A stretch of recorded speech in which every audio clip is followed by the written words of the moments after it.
오늘 말씀을 같이 나누고 싶은 말씀이 요한복음 15장 4절에서 6절 말씀입니다. 제가 읽겠습니다. 내 안에 거하라. 나도 너희 안에 거하리라. 가지가 포도나무에 붙어있지 아니하면 스스로 열매를 맺을 수 없음 같이 너희도 내 안에 있지 아니하면 그러하리라. 나는 포도나무요 너희는 가지라. 그가 내 안에 내가 그 안에 거하면 사람이 열매를 많이 맺나니 나를 떠나서는 너희가 아무것도 할 수 없습니다. 사람이 내 안에 거하지 아니하면 가지처럼 밖에 버려져 마르나니 사람들이 그것을 모아다가 불에 던져 사르느니라. 아멘. 예수동행 집회를 열게 장소를 주신 우리 예동열 목사님, 또 우리 우정교회 장로님들과 모든 성도들에게 감사드리고, 또 김현태 목사님, 우리 은광교회 성도들이 이번 목회자 세미나를 잘 섬겨주시고, 또 토요일에 또 특별한 집회를 갖게 되었는데, 또 은광교회 김현태 목사님과 또 함께하는 성도들에게도 너무나 감사드립니다. 또 오늘 집회에 오신 여러분들을 진심으로 축복합니다. 여러분들 안에 정말 예수님과 동행하는 은혜의 역사가 일어나기를 원합니다. 얼마 전에 어느 목사님들의 모임에서 목사님들과 아주 중요한 대화를 나눴는데, 우리 믿음이 우리 다음 세대들에게 어떻게 전해질 수 있겠는가 하는 겁니다. 지금 교회마다 큰 숙제입니다. 우리 안에는 하나님이 귀한 보배 같은 믿음을 주셨는데 이 믿음이 좀처럼 우리 다음 세대에 잘 전해지지 않는단 말입니다. 이제 우리 다음 세대들이 이제 10년, 20년 뒤에 우리의 역할을 대신하게 될 텐데 그때는 이 나라가 어떻게 될까 참 걱정이죠. 그래서 이제 여러 가지 방안이 이야기가 됐습니다. 다음 세대들에게 믿음이 전해지기 위해서 어떻게 하면 좋겠다.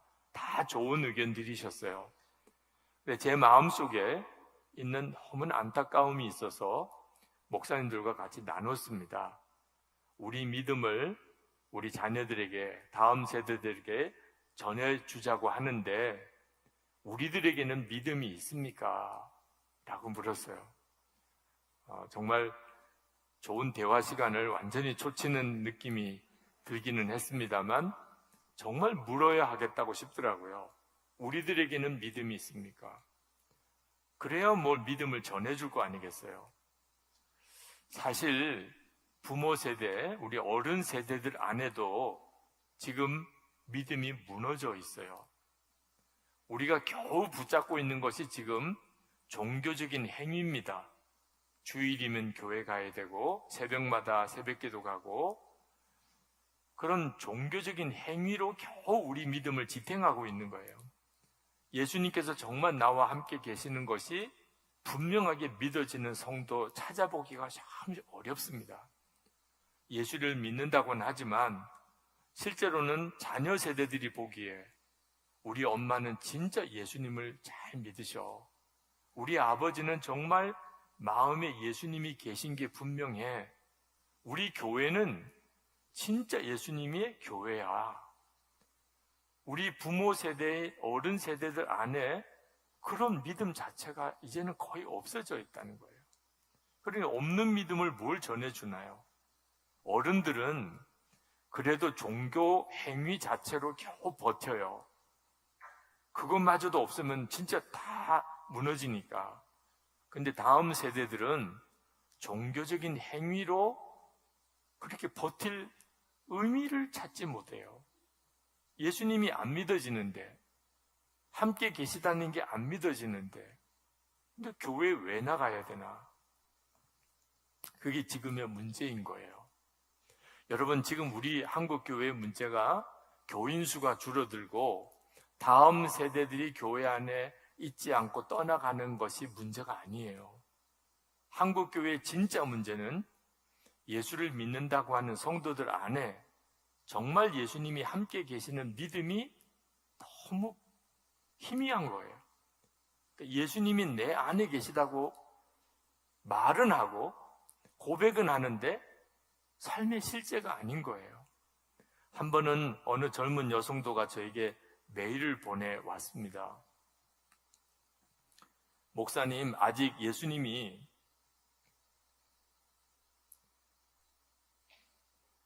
정말 저희와 함께 계시는 것을 아직 확신하지 못합니다.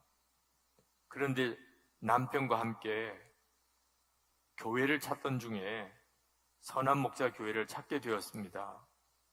제가 교회를 가기 전에 메일을 보내는 것은 제 남편이 현재 여호와의 증인이기 때문입니다.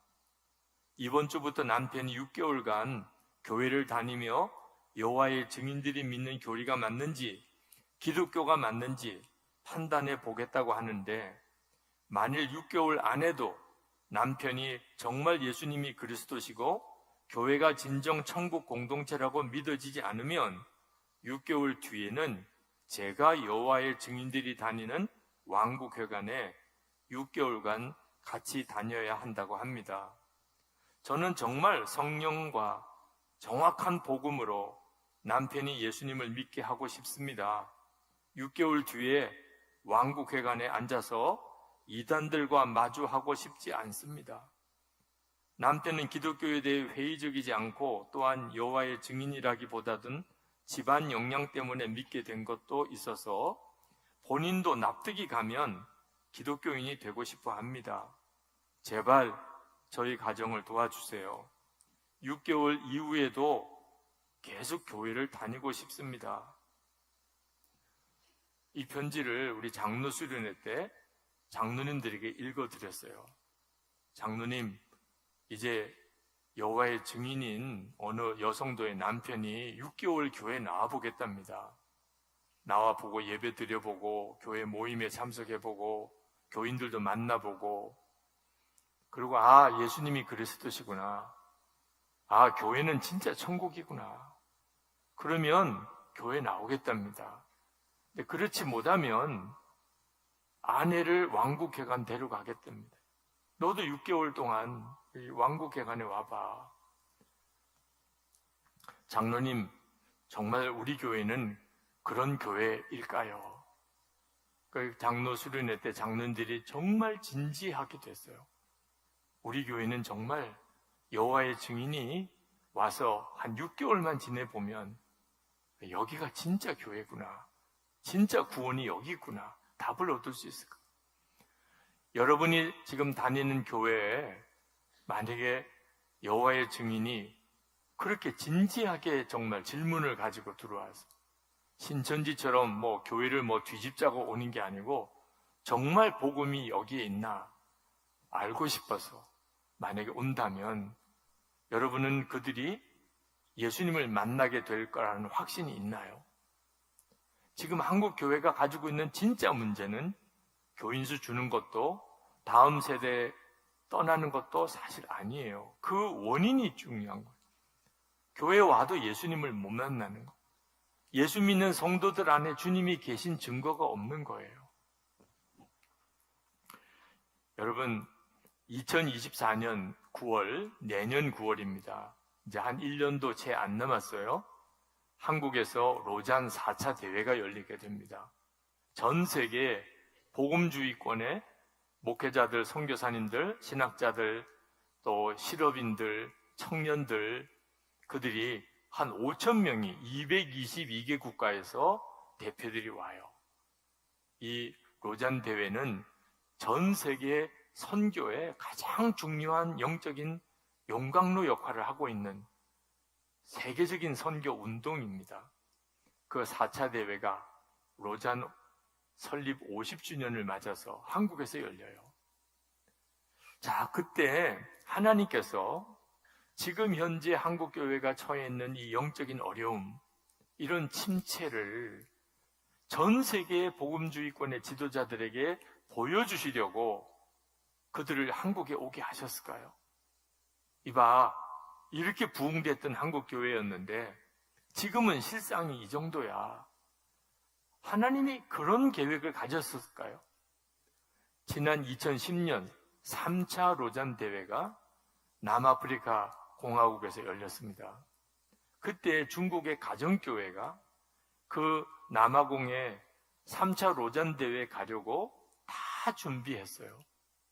그런데 중국 정부가 막았습니다.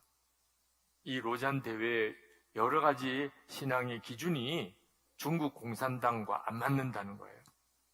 그래서 못 가게 막았어요. 공항에서 집으로 끌려가고 가택연금을 당하고 한 번도 못 왔습니다. 그게 중국 가정교회로서는 얼마나 마음 아픈 일입니까? 그런데 놀라웠게도 그게 중국 교회의 전화위복이 됐어요. 그 일을 계기로 중국 가정교회가 원 가정교회, 도시 가정교회, 농촌 가정교회 이런 파가 굉장히 많았습니다. 근데 그 가정교회가 하나가 돼요. 그리고 뜨겁게 선교에 불이 붙기 시작했습니다. 로잔대에 참석을 못하는 걸 계기로 그들이 모이기 시작하고 마음을 하나로 모으고 그리고 하나님의 말씀을 듣고 그리고 2030년에 한국에 선교사가 2만 명이 나가 있다는데 우리 중국 교회도 그런 선교사를 보내는 그런 교회가 되겠다고 비전을 제시하고 물론 중국에서 모이지 못하니까 한국에서 모이고 홍콩에서 모이고 그 열정이 뜨거워요. 엄청난. 그래서 심지어 교회 촛대가 한국 교회에서 중국 교회로 옮겨갔다 이런 말을 하는 분들도 생길 정도예요. 자, 로잔 대회에 참석을 못하고도 중국 교회가 그런 역사가 일어났다면 4차 로잔 대회가 열리고 있는 이 한국에 하나님의 계획이 뭘까요?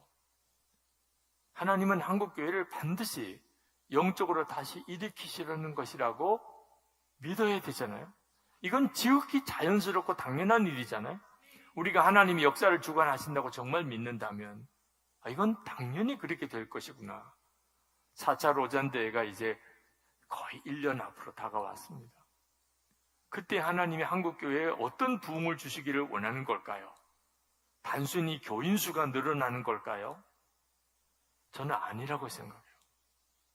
우리 한국교회가 교인 수가 많아지는 그런 형태의 교회 성장을 경험을 했습니다. 그런데 그 흐름이 금방 꺾어지더라는 거예요.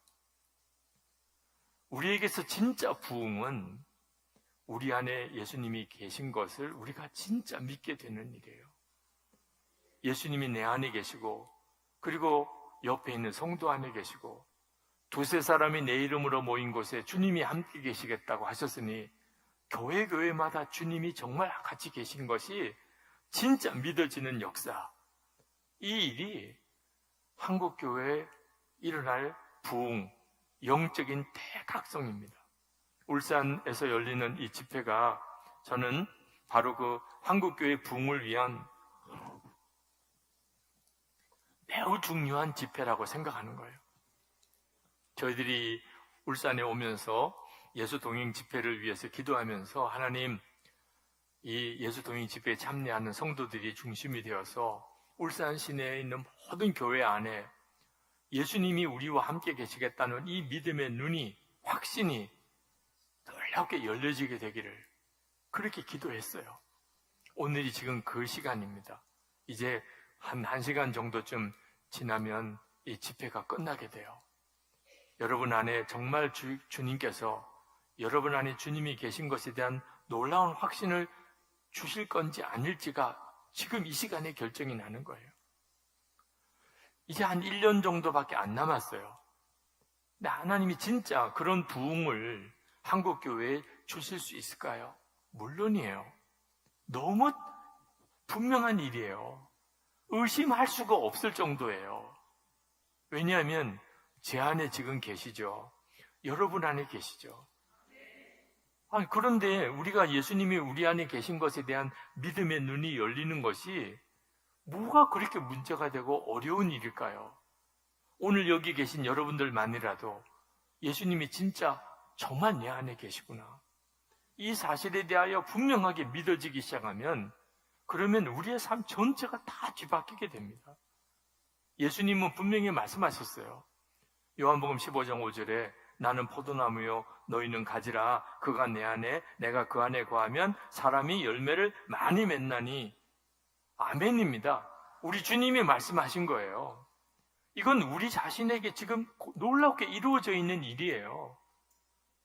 예수님과 나는 포도나무와 가지처럼 하나고 나는 주님 안에 있고 주님이 내 안에 계시다. 이 사실만 분명히 믿어지면 그러면 우리의 생각과 우리의 말, 행동 모든 게 다 달라지게 돼요. 사람이 완전히 뒤집어진다.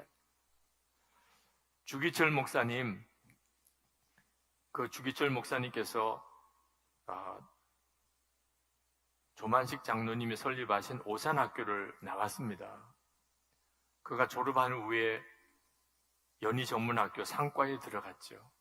근데 눈에 심한 안질이 생겨서 그만 상과를 다 공부를 못하고 고향으로 내려오게 됐어요. 그 마음의 상심이 컸겠죠. 그런데 그때 마산 문창교회에서 김익두 목사님을 부흥사로 모시고 집회가 열렸어요. 그 옛날에는 도시를 넘어가서 집회마다 찾아가던 시절입니다. 친구들과 함께 마산 문창교회를 찾아갔습니다. 사람들이 얼마나 모였는지 찬송하는 시간에 그냥 이미 불바다 같이 그 열기는 너무너무 뜨거웠어요. 사람들은 박수를 치면서 열광적으로 찬양을 하는데 이 주기철 청년은 마음이 너무 냉랭한 거예요. 왜 내 믿음과 저 사람의 믿음이 다른가? 그런 뜨거운 부흥의 현장에서 자기의 냉랭한 그런 마음이 너무 안타까운 거예요. 왜 나는 저들처럼 저렇게 뜨겁게 찬양하고 뜨겁게 기도를 못하는가? 3일째 되는 날 내가 교만하구나. 그 사실이 깨달았어요. 자기가 시국 강연도 하고 그랬던 사람입니다. 그런데 와보니까 시골 고향 사람들 다 사실 너무 무식한 것 같고 촌스러운 사람들. 그런데 사실 알고 보니까 저들은 하나님의 은혜 안에 들어가는 사람이고 난 들어가지 못하는 사람. 내가 너무 교만하구나. 그날 김익두 목사님이 불과 같이 말씀을 전하는데 예수 그리스도는 맹인들의 눈을 열어주시고 농인들의 귀를 열어주시는 분이시다. 여러분들의 마음의 심령을 열어주실 분이 주님이시다. 그 말씀을 확 마음이 오는 거예요. 그리고는 정말 붙잡고 한 번도 그렇게 소리 질러서 기도를 안 해본 사람. 근데 그날 주여 하고 소리를 지르면서 기도를 하게 돼요. 그때 그가 드렸던 기도가 이런 내용입니다. 울었다. 집에서도 울고 하나님께로 나아가서도 울었고 친구들을 만나서도 울었다. 자존심도 필요 없었다. 한없이 울었다. 나는 지난 25년이 그렇게 열심히 살아온 내 인생이 허무하게 느껴져 내 인생이 와르르 무너지는 절망감을 온몸으로 느끼며 난 정말 크게 통곡했고 한없이 구렁텅이로 떨어지는 좌절감을 숨막히게도 다 감내해야 했다. 그런데 그날 주님을 만난 거예요. 종교 생활을 하고 있는 분들이 한국교회에 너무 많습니다. 살아계신 주님을 실제로 만나지 못하고 그냥 종교 생활만 하는 거예요. 교회만 왔다 갔다 하는 거예요. 이러면 안 되는데 이게 예수 믿는 건 아닐 텐데 그러면서도 해답이 없는 거예요. 주기철 청년도 그랬습니다. 근데 그날 주님을 인격적으로 만났어요. 자신이 주님 안에 거하고 주님이 자기 안에 거하는 그 은혜의 역사가 그날 체험이 됐어요. 그리고 신학교 갔습니다. 그리고 평양 장대은교회에서 한국교회 신사참배한 그 죄, 한국교회가 그 죄를 어떻게 감당하나요? 그런데 주기철 목사님 순교하심으로 아마 하나님 앞에 계실 거예요. 하나님이 한국교회를 포기하지 못하시는 몇 분의 목사님이 계십니다. 주기철 목사님, 손양원 목사님, 그런 몇 분의 목사님들. 하나님이 이 한국교회를 왜 이렇게 사랑하시나? 왜 여전히 하나님이 한국교회를 버리지 못하시나? 우리가 잘나서 그런가요? 잘해서 그런가요? 노량진교회 원로 목사님이신 리민식 목사님, 그 목사님이 그런 말씀을 하시는 걸 들었어요. 어릴 때 할아버님이 목사님이셨어요. 근데 그 할아버님이 매일 울면서 기도를 하십니다. 그 들어보니까 어릴 때 어린아이지만 할아버지가 기도하는 기도를 무슨 기도를 저렇게 울면서 하시나. 하나님, 우리 이 한국 교회가 우리 민족을 이끌어가는 지도자가 되고 그리고 전 세계에 복음을 전하는 교회가 되게 해주십시오. 두 번째 기도가 하나님, 우리 민족 일본에서 해방시켜 주십시오. 그런데 어린 나이지만 이건 말이 안 되는 기도들이에요. 그 몇 안 되는 조그만 교회들, 그때 당시는 그랬습니다. 어떻게 우리 민족을 이끌어 가나 말이에요. 그리고 어떻게 이 조그만 그때 당시 그 일제시대의 그 교회들이 전 세계에 나가 복음을 전하나 말이에요. 어떻게 일본의 해방을 우리가 기도할 수 있냐. 그때 당시 상황은 이건 꿈도 못 꾸는 일. 계단으로 바위를 깨뜨리려고 하는 거나 똑같은, 바람이 막 폭풍이 부는데 촛불을 켜는 것과 같은. 그런데 해방이 되었을 때, 그리고 한국교회가 전 세계에 선교사를 보내는 그런 일을 경험하면서 와, 진짜 하나님 살아계시구나.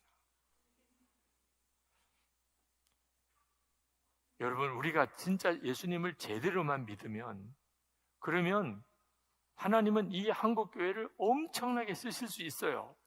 그래서 계속 우리 마음에 주님을 바라보라, 그렇게 말씀하시는 거예요. 우리 안에 주님이 와 계신 것 자체가 엄청나고 놀라운 일이에요. 그런데 왜 많은 한국교회 성도들이 실제로 주님을 이렇게 모시고 살면서도 왜 그렇게 무기력하죠? 기쁨도 감사도 사랑도 다 잃어버리고, 왜 그렇게 화나고 짜증나는 일, 실망하고 낙심하는 일들, 시험되는 일들만 그렇게 많은 거예요? 교회는 편안한 교회가 잘 없어요. 예수님을 모시고 왜 이렇게 사는 거죠? 환경이 잘못돼서 무슨 특별히 뭐 그런 교회 신앙생활하기 어려운 도시가 따로 있어서 그런 거 아니에요. 이유는 딱 하나예요. 예수님이 우리 안에 계신 것과 동일하게 우리도 예수님 안에 거해야 한다는 걸 모르는 거예요. 요한복음 15장 4절에 내 안에 거하라, 그리하면 나도 너희 안에 거하리라. 예수님이 내 안에 거하신 건 분명하지만 우리도 할 일이 있다는 거예요. 그런데 우리가 예수님 안에 거하는 것에 대해서는 아무 신경을 안 써요. 내가 지금 주님 안에 거하고 있나? 그 생각은 안 해요. 왜 예수님은 아무것도 안 하시나? 아니, 예수님이 함께 계시면 역사하셔야지. 아니, 우리가 이렇게 어려운데, 우리가 지금 이렇게 힘든데 왜 주님은 아무것도 안 하시나? 우리 주님은 아무것도 안 하시는 게 아니라니까요. 아무것도 못 하시는 거예요. 왜? 우리가 주님 안에 거하지 않으니까. 우리가 주님 안에 거하지 않으니 주님이 우리 안에 계시는 역사가 안 나타나는 거예요. 어떻게 하면 그러면 주님 안에 거할 수 있죠? 어떻게 하면 우리가 주님 안에 거할 수 있는 거예요? 아주 간단해요. 주님 안에 거하니까 그냥 주님께 다 맡기는 거예요. 기차를 탔으면 그러면 기차에 다 맡기는 거죠. 여러분, 기차 타고 빨리 가려고 기차에서 막 뛰지요? 그런 사람 없을 거예요. 그냥 기차에 앉아 있는 거예요. 그러면 기차가 대구로 저 서울로 실로 날아주잖아요. 비행기 타고 빨리 가려고 막 날갯짓을 하지요? 그럴 이유가 없지요. 비행기 타면 그냥 의자에 앉아 있잖아요. 그러면 비행기가 나를 그냥 일본으로 저 미국으로 데려다 주는 거죠. 예수님 안에 거하라. 이제는 완전히 주님께 다 맡기는 거예요. 그게 갈라디아서 2장 20절에 사도 바울이 고백한 내가 그리스도와 함께 십자가에 못 박혔나니 이제는 내가 사는 거 아니요 내 안에 그리스도께서 사시는 것이라. 이제 내가 육체 가운데 사는 것은 나를 사랑하사 나를 위하여 자기 몸을 버리신 하나님의 아들을 믿는 믿음 안에 사는 것이라. 그 말씀이에요. 그걸 줄여서 나는 죽고 예수로 산다는, 그게 예수님 안에 거하는 거예요. 내가 죽었습니다. 나는 죽었습니다. 내 감정, 내 생각, 내 계획, 내 고집 다 죽었습니다. 그러면 예수님으로 살게 된다. 이 사실을 진짜 모르는 거예요. 그리고는 계속 원망만 하는 거예요. 안 믿어진다 그러고 안 된다 그러고. 많은 그리스도인들이 이렇게 나는 죽고 예수로 사는 것을 두려워해요. 목사님, 그거 너무 힘들어요. 아니, 여러분, 안 죽어서 힘든 거지. 죽는 게 힘든 거 아니라니까요. 죽는 건 이미 하나님이 다 해놓으셨어요. 우리는 믿기만 하면 돼요. 우리 보고 죽으라가 아니고 죽은 것을 믿으라는 거예요. 그 다음에 주님이 역사하신다. 요한복음 15장 6절에 보면 사람이 내 안에 거하지 아니하면 가지처럼 밖에 버려져 마르나니 사람들이 그것을 모아다가 불에 던져 사르느니라. 왜 우리가 이렇게 심령이 메말라 있는 거죠? 왜 그렇게 감사와 기쁨은 다 사라진 걸까요? 왜 그렇게 기도가 잘 안 되죠? 이유는 하나예요. 환경 때문도 아니고 사람 때문도 아니고 예수님 안에 거하지 않으니까, 내 안에 거하지 아니하면. 우리 주님 말씀 명확하게 그렇게 말씀하셨어요. 어느 선교사님 한 분이 한국에 돌아오셔서 이제 한국에서 목회를 하게 됐습니다. 선교사를 하시다가 한국에 오셨으니까 목회 길도 막막하죠.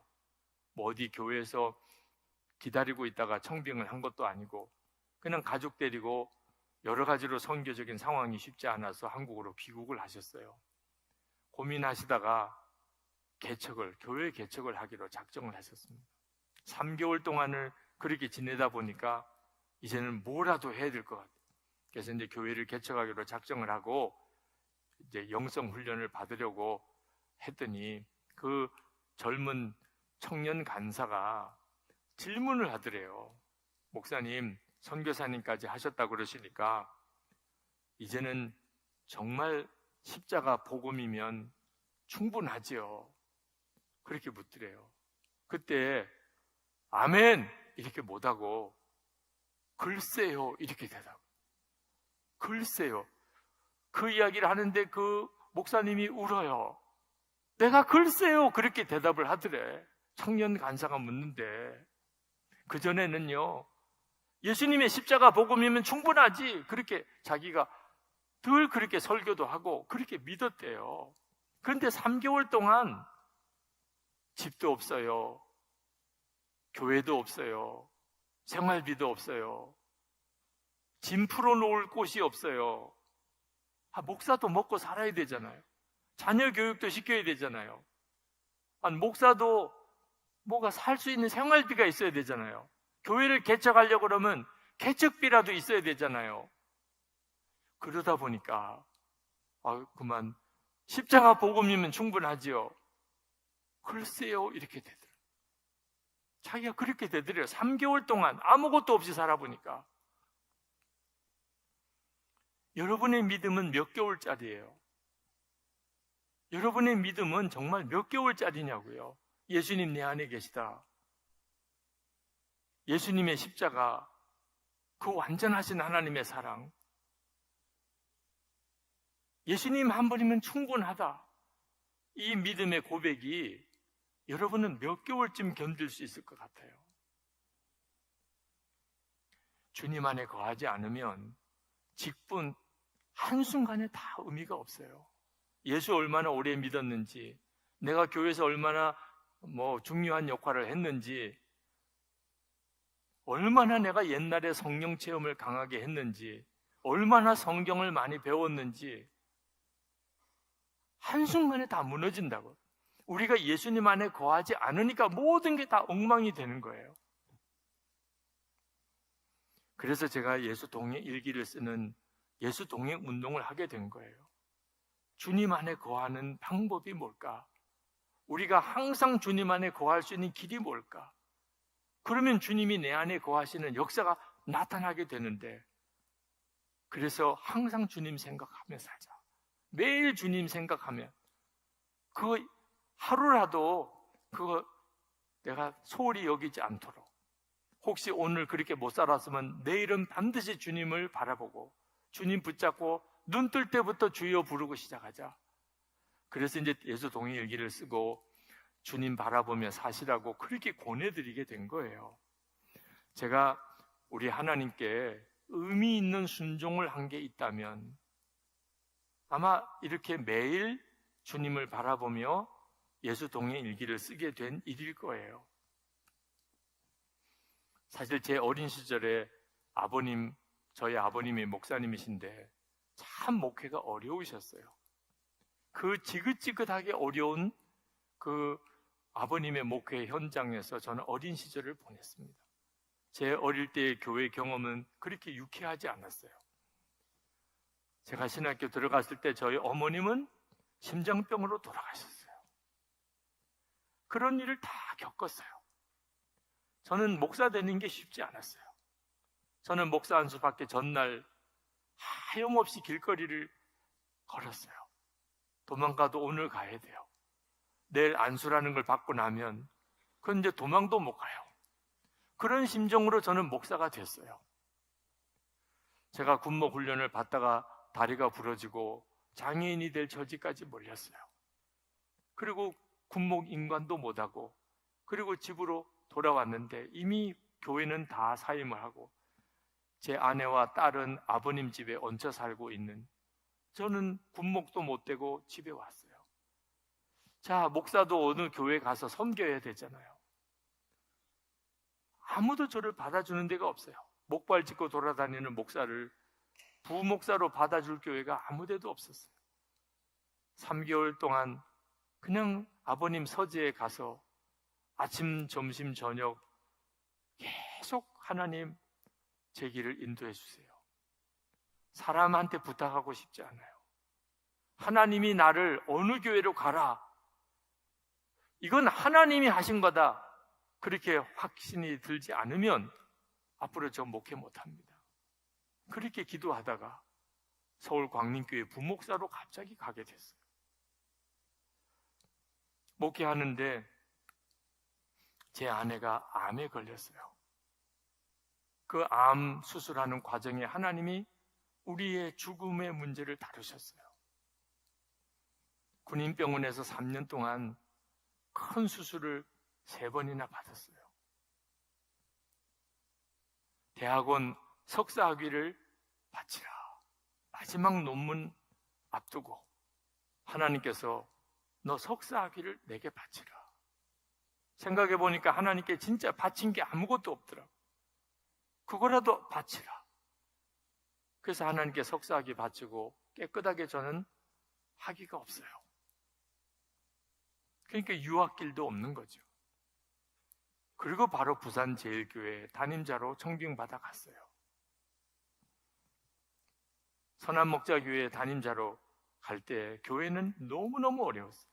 우정교회도 이 큰 예배당을 지으시고 아마 이 건축비를 상환하는 일이 만만치 않으실 텐데 정말 그런 심정이었어요. 얼마나 그 예배당을 완공하고 건축비를 상환하는 일이 쉽지 않았는지 2006년에는 심장 쇼크가 와서 죽는 줄 알았어요. 그 스트레스는 실제로 겪어보지 않은 사람은 알 수 없을 거예요. 그런 과정을 사실은 거쳐왔어요. 근데 참 감사한 것은 그 모든 상황에서 항상 제 마음의 중심이 우리 주님은 어떻게 하는 걸 기뻐하실까? 그 생각밖에 없었어요. 힘들다, 어렵다, 왜 나 이렇게 하나요? 왜 이렇게 힘들게 살아야 되느냐? 그런 생각 없었어요. 지금 어떻게 하는 게 주님이 기뻐하실까? 이 상황에서는 어떻게 하는 게 주님이 기뻐하실까? 그 생각밖에 없고, 그리고 깨달아지면 그대로 갔어요. 그게 제 삶이에요. 어떻게 그럴 수 있었을까? 매일 주님을 바라보고 일기를 매일 써보면서 살아보니까 주님이 저에게 너무 분명한 실제가 되신 거예요. 그러니까 하나님이 어떤 상황 속에서도 다 헤쳐나오게 하시고 그 과정을 통하여 하나님의 역사를 이루게 하시더라고요. 진짜 주님은 저와 함께 계시더라고요. 오직 하나, 제가 그냥 계속 주님 안에 거하는 거예요.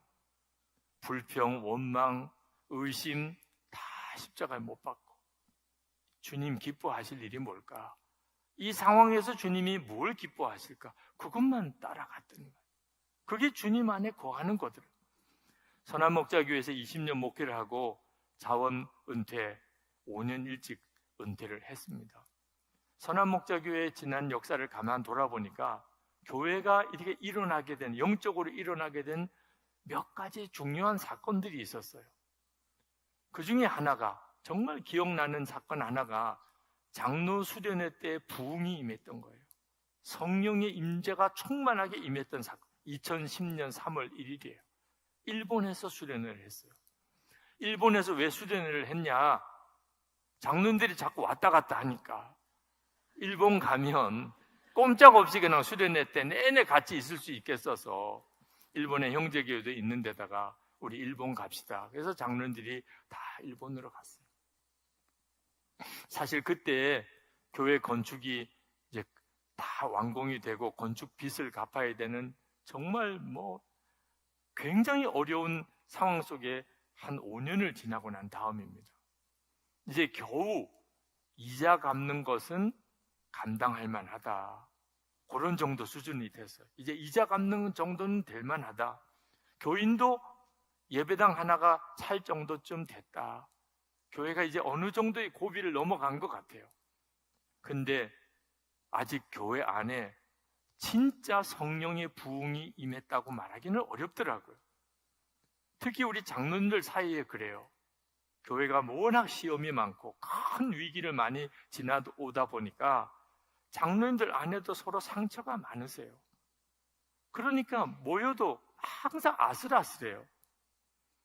하나님, 우리 장로님들과 함께 진짜 주님을 바라보는 부흥이 없이는 하나님 어떻게 교회를 세워갑니까? 예배당만 다 지었다고 교회 아니지 않습니까? 근데 3월 1일 일본 도착해서 그 다음날 새벽에 하나님이 기도하는데 오늘은 내가 큰 일을 행하리라. 와, 오늘 하나님이 우리 수련회 중에 큰 일을 행하실 것이다. 너무나 분명하게 말씀을 주시는 거예요. 그래서 제가 장로 회장님께 부탁을 드렸어요. 오늘 저녁에 우리 장로들과 기도회를 여는데 그 시간에 이 휴지통을 좀 사 놓으세요. 사실 이게 은혜가 갑자기 터지면 눈물 콧물 쏟아지는데 이게 휴지가 없으면 참 난감한 일을 여러분들 겪어보셨죠? 네. 그러다 보면 양말 벗어서 할 수도 없고 난감하잖아요. 그래서 오늘 하나님이 큰 역사를 하신다고 하셨으니 휴지통을 좀 사다 놓으세요. 그랬더니 너무 많이 사다 놓으신 거예요. 한 사람당 한 통씩 이렇게 사다 놓으셨더라고요. 아, 이렇게까지 하실 필요는 없는데 그런 생각을 하면서도 오늘 주님은 오늘 밤에 큰 역사를 하실 거야. 그리고 이제 저녁에 정말 이제 장로 기도회가 열렸어요. 말씀을 전했습니다. 주님을 바라봅시다. 우리 가운데 주님이 같이 계십니다. 그게 살 길입니다. 예수님이 우리와 같이 계시면 싸울 일이 뭐 있습니까? 예수님이 우리의 주님이신데 예수님 안에서 우리가 금방 하나가 되는 거 아닙니까? 세상에 그보다 더 행복한 교회가 어디 있겠습니까? 제가 그렇게 말씀을 전하고 이제 기도회 시작하면 성령께서 우리 장로님들을 사로잡으시고 주를 바라보는 은혜의 역사가 일어날 거라고 기대하고 휴지통까지 사다 놨고 그래서 우리 주여! 주님 눈을 열어주세요. 주님 우리 귀를 열어주세요. 기도하자고 통성기도를 시작했습니다. 다 뜨겁게 우리 장로님들이 기도를 정말 뜨겁게 하시는 분이 주여! 하고 그 일본까지 가서 수련을 하니 얼마나 마음이 또 간절하셨겠어요. 그런데 평소에 우리가 모여서 기도할 때 그 기도 수준이었어요. 이게 특별한 하나님의 역사인가? 그렇게 뜨겁게 기도하고 소리질러 기도하고 막 그렇게 기도하는 거 하지만 주님이 역사하시는구나. 이건 평소와 다른 일이야. 이건 평소에 있었던 일이 아니었어. 그건 또 아니더라고요. 그렇게 통성기도를 인도하면서 뭐가 문제지? 이건 아닌데? 그런 마음이 들어요. 난감하고 당황스럽더라고요. 이건 이렇게 기도를 마치기는 너무 아쉽고 이렇게 일본까지 왔는데 근데 그때 딱 제 마음에 주의 마음이 들리는 거예요. 너는 어째 너희들 사이의 관계가 해결되는 것 없이 서로 사랑합니다, 용서합니다, 그렇게 서로 막힌 담을 허물어뜨리는 일은 없이 나와의 관계의 문제만 해결하려고 하냐. 지금 너희들 서로 사이에 얼마나 얽히고 설킨 게 많아. 그런데 어떻게 나만 자꾸 부르짖냐. 그런 마음이 딱 들어요. 그래서 통성기도가 끝나고 장로님들 서로 마음에 상처가 있으시죠. 그동안에 이렇게 저렇게 마음에 쌓인 것도 있으시죠. 서운한 사람도 있고 그동안 용서 못한 분도 계시죠. 그런 가운데 어떻게 우리가 하나님 앞에 은혜를 구할 수 있습니까? 우리 서로 막힌 거 해결합시다. 이제 좀 찾아가세요. 아무도 안 움직이는 거예요. 물론 지나놓고 보니까 찾아가기도 어렵겠더라고요. 찾아가면 뭐 서운한 게 있었어? 뭐 이렇게 나오지 않겠어요? 네. 왜 찾아왔어? 이렇게 느낄 거 아니겠어요? 그 사람은 아무 생각 없는데 나만 감정이 있는 이런 경우는 더 뻘쭘하잖아요. 가서. 그죠? 그러니까 누구도 섣불리 다른 어떤 장로님에게 찾아가기가 사실 곤란한 상황이었을 것 같아요. 지나고 보니까. 근데 그때는 너무 답답한 거예요. 어떻게 이런 상태에서 주님께 소리만 질러 기도하냐 말이에요. 그리고 주님이 우리와 함께 계신 건 분명한데 역사는 안 나타나는 거죠. 몇 번을 부탁을 드렸어요. 찾아가시라. 기다리지 말고, 찾아오기를 기다리지 말고 먼저 찾아가시라. 자꾸 그렇게 부탁을 드리니까 몇 번 장로님이 움직이기 시작했어요.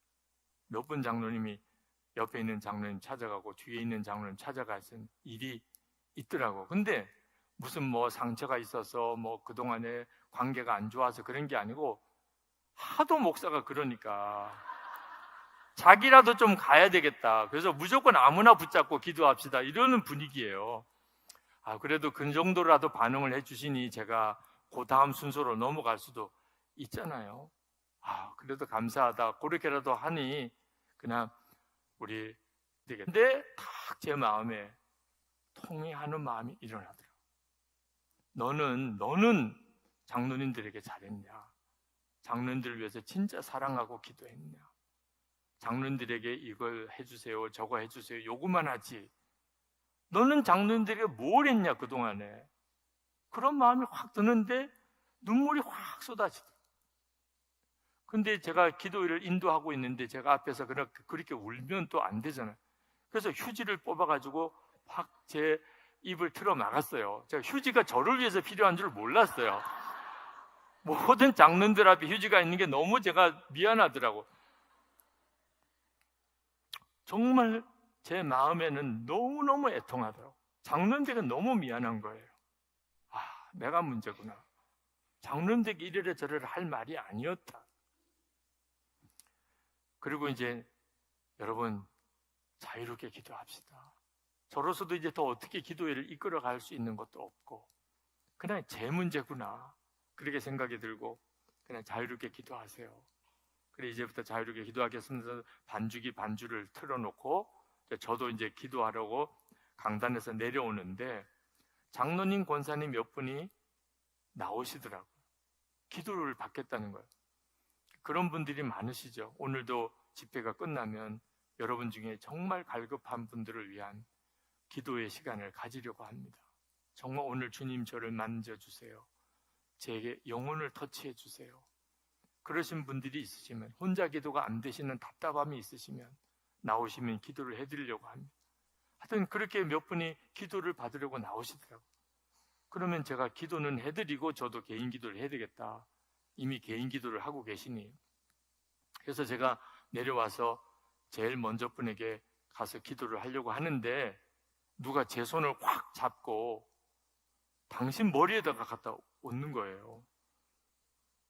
그러니까 기도를 해도 순서대로 하는 거지. 어떻게 이렇게 장로님이 제 손을 확 잡고 당신 머리 위에 이렇게 올리고 꽉 잡고 있는 거예요. 그 갈급함이 확 느껴지더라고요. 그 마음의 갈급함. 그리고 손을 꽉 잡고 계신 게 정말 성령의 역사로 제 마음이 완전히 뒤집어지기 전에는 안 놓습니다. 목사님 정말 저를 위해서 정말 기도해 주세요. 그런 심정이더라고. 제가 그 장로님 두 손을 사로잡혀가지고 오늘 머리에 손을 얹고 제 속에 이렇게 갈급하신 마음을 내가 그동안에 얼마나 알았나. 하나님, 이 장로님 정말 긍휼히 여겨주세요. 그런 마음으로 기도하는데 막 애통함이 조금 전에 그 애통함과 아마 몇 배는 되는 통곡이 터져 나오는데 이제는 두 손이 다 잡혔어요. 꼼짝없이 붙잡혔어요. 이제는 뭐 휴지를 가지고 제 얼굴을 막을 방법이 없어요. 그리고는 정말 통곡했어요. 그 장로님 머리에 두 손 얹고 하나님 용서해달라고. 뭐 그때는 더 이상 어떻게 주체를 못하겠더라고요. 하나님 정말 장로님 긍휼히 여겨달라고. 주님 만나달라고. 그 마음의 중심에 갈급함. 어떻게 해야 되는지 주님의 말씀은 알겠는데 움직여지지 반응이 안 되는 거예요. 몰라서 안 하는 게 아니고 안 되는데 어떻게 해요? 이 심정을 주님 긍휼히 여겨달라고. 막 소리 지르면서 기도하는데 그때 그 장로 기도회 전체에 진짜 불이 임했어요. 장로님들, 권사님들이 막 다 통곡하고 자복하고 기도하는 엄청난 역사가 정말 일어났죠. 얼마만큼 시간이 지났는지도 모르겠어요. 그리고 장로들 사이에 깨진 관계, 답답했던 일, 묶였던 일, 그게 그냥 한순간에 풀어진 것이 느껴져요. 그 다음날 아침 식사를 하는데 장로들 얼굴, 권사님들 얼굴을 보니까 이건 완전히 다른 분들 같아요. 주님은 우리 안에 계셔도 역사를 못 하시고 계세요. 안 하시는 게 아니라 우리가 주님께 반응하면 그게 주님 안에 거하는 거예요. 주님께 반응하면, 주님께 순종하면, 주님께 그냥 다 내드리면, 다 맡기면 나는 죽었습니다. 주님 하세요. 그러면 부부 사이에, 부모 자녀 사이에, 교우 사이에 우리의 삶에 하나님의 역사가 일어나요. 그게 예수 동행 운동하자는 이유예요. 우크라이나 전쟁 터졌어요. 이스라엘 전쟁 지금 막 난리도 아닌 것 같아요. 코로나19도 얼마 전에 지나갔어요. 무슨 일이 앞으로 더 일어날지 모르겠어요.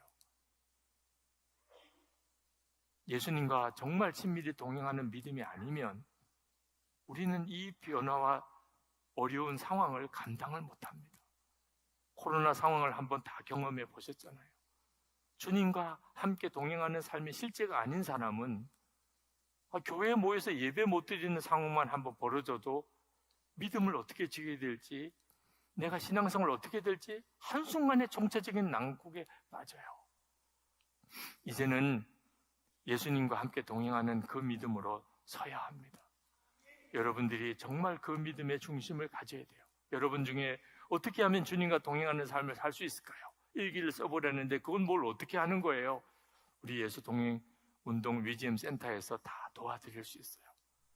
울산에도 그런 교회들이 함께 일어나기를, 그런 성도들이 함께 일을 감당하기를 원하는 거예요. 이제 우리 찬양하고 같이 기도하겠습니다. 오늘 저녁에 이제부터는 주의 성령께서 여러분 안에 친히 역사하시는 시간입니다. 여러분이 주님께만 반응하세요. 주님 안에 거하는 시간이에요. 기도를 해도 주님 안에 거하는 시간. 예수님이 여러분 안에 계신 것은 이미 이루어졌어요. 그건 더 이상 신경 쓸 일도 없어요. 주님이 역사하고 안 하시고는 주님이 더 간절히 원하세요. 나만 주님께 반응하기 시작하면 주님의 역사는 금방 일어나요. 오늘 밤에 모두가 다 경험하게 돼요. 그 일이 울산 교회 전체의 부흥으로 이어지게 되기를 축복합니다. 우리 찬양합시다. 주님 내 안에 언제나 내 모습